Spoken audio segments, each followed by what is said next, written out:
Hey guys, it's me, it's Queen Offset Haru, and thank you for joining me for another wonderful edition of Ask an Aquarius.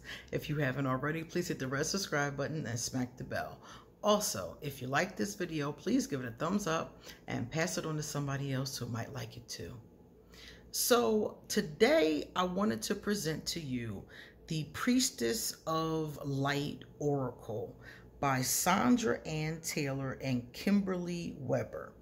Now, this is a fairly new deck. I've only seen it in the past few months. And we were talking about this deck on Facebook in one of our groups. And the ladies asked me, what did I think about it? So I wanted to do a review of this deck, even though this isn't an unboxing and I bought this deck. This wasn't given to me for the purpose of reviewing. I'm just reviewing it because I really like it.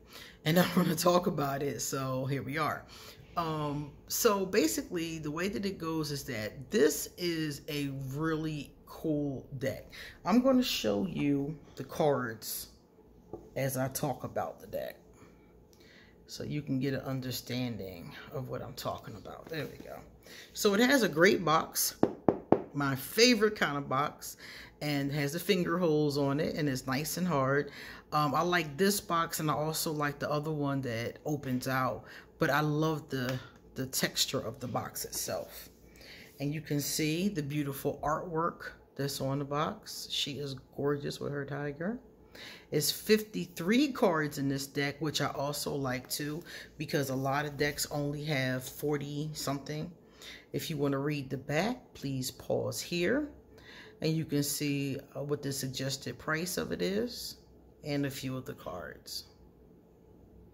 So when I got this deck, I wanted it so bad. I wanted this deck so bad because I'm a priestess of Ma'at. And I'm like, okay, a priestess should definitely have a priestess deck. And I was right about that, because this is definitely a priestess deck. Nice, fat guidebook. It definitely lives up to its name. So we're going to take it out.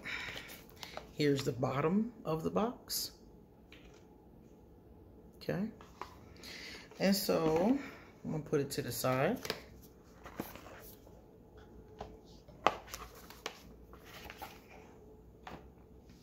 When we're done, I'll pull one and I'll tell you the interpretation. So now, feast your eyes on these. And I put them in order. I do use them, or I did use them a few times, so I put them back in order because I wanted to show them to you in that way. So as you can see, the artwork is stunning. It's just, I don't know what this style is called, but I really enjoy it. This is the picture that is on the back of them. And they are a bendy cardstock. It's not a thick cardstock. And we were talking about this the other day, and I was telling people that this is the cardstock I prefer. But everybody who does cards is funny about the cardstock they like. I like this cardstock because it holds up, it is durable, and it's easy to shuffle. When you're doing a reading, and I do a lot of readings, I don't have time to play with the cards. I don't have time for them to be sticking together or, you know, doing whatever it is that they're doing. And that was the portal card. I don't have time to play. I have to move on to the next client. So I don't have time to sit there and goof off with the cards. The cards need to move, they need to perform, they need to perform quickly. And this particular stock does all of that. So as you can see, they're very unique. What I like about them is, if you take a look at the bottom part, the big words here, the big words here tell you the title of the card, and then you have some keywords. So this one is about peace and self-regulation. And of course, the gorgeous artwork. Look at that moon. And I just like it. I like the fact that the meanings are very unique. I also like the fact that they put underneath it the key words. So some people don't like to use guidebooks. I really don't recommend that. I actually recommend reading or at least looking at the guidebook. But some people, it's just not their thing.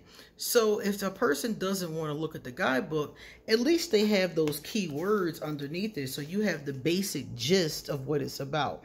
But if you actually do use the guidebook, you'll get more information about what it's talking about.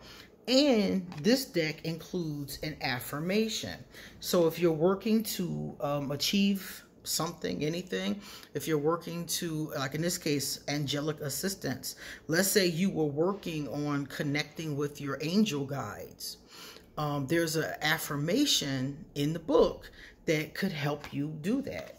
So that's why I always tell people, this is the one I got today. I pulled this one for myself. It's my mother's Goddess Osset, also known as Goddess Isis. So, yeah, so look at her hands. Look at the light coming out of her hands. I love the light.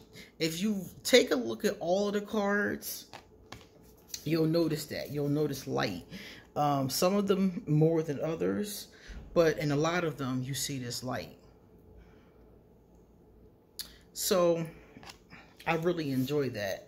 Now, as far as diversity is concerned, the body types are not very diverse. So if you're somebody who likes, you know, diverse body types like I do, that part could be a bit of a no. So it's a bit of a no. But there are mostly women in this deck. There was one man that I saw so far. And there's all kinds of different animals, and there's different cultures represented. So it's the priestess from different cultures. I recognize Egypt. I've recognized Africa. I'm not sure which part. I've recognized some Native American energy, as you're going to see as we're going through these. A lot of Egyptian. I saw it's a lot of that. But these are traditions that generally have priestesses. Some people don't call their female spiritual leaders priestesses, and they would also be in here too. Like I saw some that you're getting ready to see on card number 11, or is that 14? Card 14, and they are from a different tradition altogether. They don't call, I don't think, them priestesses, but as you can see, this is clearly Egyptian. But this one here, 14, like I was saying, is looks like Islam to me. I can't be sure, but it looks like they're wrapped up like women from that tradition.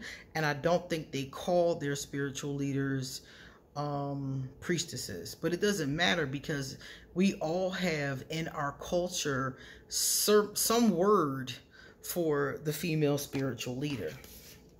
So it could be medicine women, shaman, whatever. I'm not sure what female shaman are called. They might be just called shaman, if I'm not mistaken. But there's always been men and women in these traditions. That is gorgeous. Look at that emotions card. And that's another thing. I love the backings. And if these cards feel nice, you can hear it. It's like a smooth feel to it. This has got to be one of my favorite cards. I love the twins. I think that is so cool.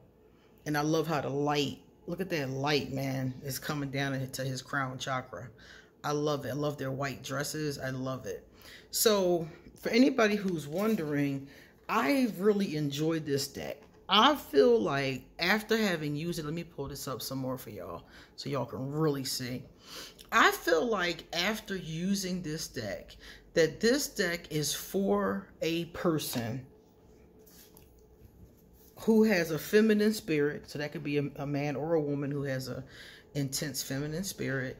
And I think it's for somebody who's on a serious spiritual journey. I really feel that way. A priestess, a shaman, a medicine woman, or just somebody who, you know, might think that that's what the direction they want to go in. They might be just exploring. But I think that those types of people will get the most out of this deck. Because if you're not into spiritual journeys, or if you're using, you know, oracle cards and tarot, but that is, some people don't go down that path right away or at all. So if that's not your thing, then this deck is probably not going to work for you, because you'll I think that you'll just find it to be, like I said, constantly encouraging you to work on your spiritual journey, your spiritual path. That's the biggest message here. And if you're not interested, then I think you might want to sit this one out, get this one to somebody else, because that's what it's all about. It's all about using your abilities. It's all about tapping into your inner priestess, using your perception and your psychic abilities. So if you're somebody who's like, I've met people who told me, this guy the other day in a chat room, he said, I read cards, but I'm not psychic. I'm not into, you know, the spiritual aspect. I'm into the mental development of working with cards. So if you're that kind of a person, then I would say you're probably not going to get as much out of it. But if you're a person who's on a spiritual journey or who's considering a spiritual journey, then I would say yes, this deck is definitely for you.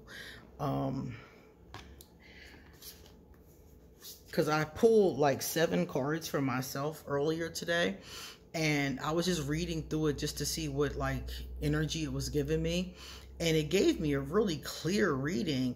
But it was all spiritual stuff. It was all stuff to do on your spiritual journey. So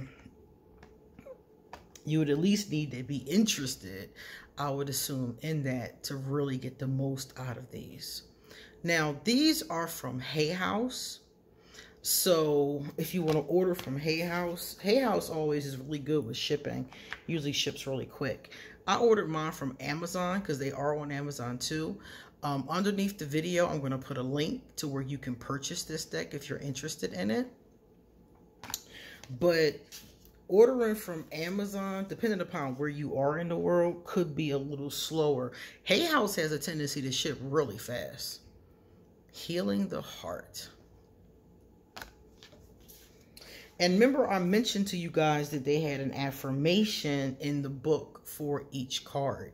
So if you were working on these, for instance, this is the kind of deck you could use on your altar. If you have an altar, you could put the card up on the altar for that day. You could read the interpretation, and you could, you know, sit if you wanted to and use the affirmation. You can write the affirmation in your journal. You can journal about the affirmation that way. Let me move this over. I don't want to have too much glare. There we go. Setting boundaries. And as you can see, like all of the images, they're doing priestessy things. You know, they're doing magic, and they're doing all kinds of things with their hands and the moon. And as soon as I saw this, I was like, look at this artwork. That's what really took me about this deck, is the artwork of it all. And I haven't ever seen another priestess deck. I've seen decks that mention spirituality and spiritual work. The closest I've ever seen, I think, would be Elena Fairchild. She has an Isis oracle, and the Isis oracle talks a lot about the role of the priestess and, you know, the jobs of the priestess, and it gives you rituals. So I would think that deck is probably the closest I ever seen to this kind of vibration. And I like it. The reason why I like it is, remember I talked about the diversity, and I said it's kind of lacking it in the physical department. But I do like the fact that it has it in the nationality department. These women and that guy, the guy was Egyptian. And the women are like, if I'm not mistaken, she's from like Greece or Rome. So they're all like from different time periods, different traditions. We saw some from the Hindu tradition. We saw someone from the Islamic tradition. So you do get to see different kinds of vibrations. So that is something I always like. I always like any serious amount of diversity. That's the one thing for me. Like, I love a lot of decks, but if it doesn't have diversity, I don't care what the theme of it is. If it doesn't have any diversity, I could see if it didn't have a certain kind, for example. Like, if it's a deck about the Hindu tradition, I'm expecting it to have all probably Hindu people. So for people that aren't of that culture to not be in it makes perfect sense to me. But it still should be people from that culture of different backgrounds. So I'm expecting to see people of different backgrounds, people of different sizes, people that are in wheelchairs, people that are, you know, running around, people that have maybe skin conditions. I'm expecting to see different types of people, not just that one, you know, type of person. So this deck does deliver in that area. You do see a lot of different cultures. And I was looking at their facial features and I'm like, wow, this is great. So you see the different outfits, different time periods the outfits come from. So all of those kind of things are really great. The only thing it doesn't have, like I said, was the diversity in size. Because as we all know, people come in different shapes and sizes, and these people, even though their facial features seem to be different, their body features seem to be almost exactly the same. And I don't see, I was looking just now, I don't see anybody of older age. All of these are young, beautiful women. You know, these are like teenage and 20 and 30. This is the I will call them maidens and mothers. I don't see any crones in here, so it would be nice to add a little bit of that too, but that's not something that's going to stop me from loving this deck though. I'm going to love it for what it offers. It offers a lot of beauty. It offers a lot of the gold color, the white and gold. I really love that. So it offers a lot. I would, you know, if I had to rate it, you know, out of 10 stars, I would probably give it a 9. I would give it a 9 because if it just tweaked those 2 areas that I've mentioned, to me, it would be perfect. So yeah. And like I said, when I told you guys about this card stock, somebody when I were talking about that, and we always talk about card stock when we talk about decks. And this card stock is so easy to shuffle. That's what I'm always looking for. And I really, really like the stock they use for this. It's kind of a matte kind of finish. As you can see, it has a little bit of a glare, but it's not glossy like some other decks are. I think glossy is very pretty, but when you're doing pictures and videos of cards, glossy is annoying. So, you know, people who don't do that, obviously, like people who just are reading for themselves or people who read off camera, they don't have that issue. But there we go. That was the last one. So people who read off camera, they're not going to have that issue. But for those of us that do things like this, that can make it difficult. Now, I'm going to shuffle, guys. And I'm going to get us a card at random. Like I said, these are so great. I'm shuffling these on my leg. Because there's no room on the table with the camera in front of it. So I'm able to shuffle these with ease. And my hands are big, okay? So if your hands are about my size, you'll be able to shuffle them. They're not too hard to grab. If you have smaller hands, that could be a challenge. But anywhere from medium to large should be on point. All right, so now we're going to pull the middle random card. And then I'm going to tell you guys, there we go, what it says. Haha, friendship. The Islamic twins I was talking about. Let's see if they give us any more information on these beautiful ladies. So the card number is number 14. So you turn to page 14. And I'm going to show you how much is written. This is all for this one card. Okay? So I'm going to tell you what I see here. Basically, it says support, fun, unity, and play. It doesn't tell us where these beautiful ladies are from, but it does tell us the 2 smiling young women on this card look out over the beauty of their homeland with joyous appreciation. So when we get this card, what does it mean? This card is telling you that it's an important time to reconnect with friends and loved ones in order to experience the camaraderie and joint intentions of your soul group. So if you get this card, it's all about that. And here is the affirmation. I open myself to the supportive connections around me. I join in the fun and joy that these loving friendships can bring. So if I got this card for today, which I didn't, I got card number 7, which is Goddess Isis, Goddess Offset, also known as. I would probably journal about that affirmation. I would write that affirmation down.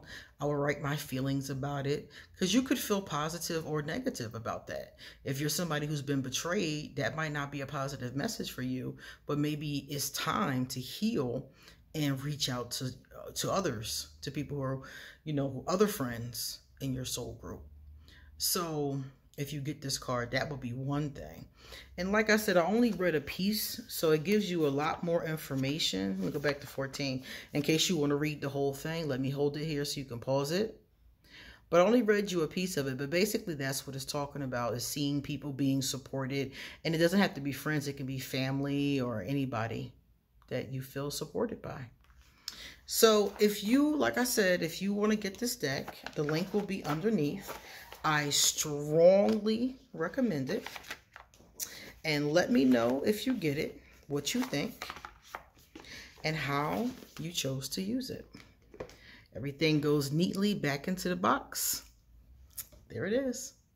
Come back soon, because I have a lot more to say. See you later.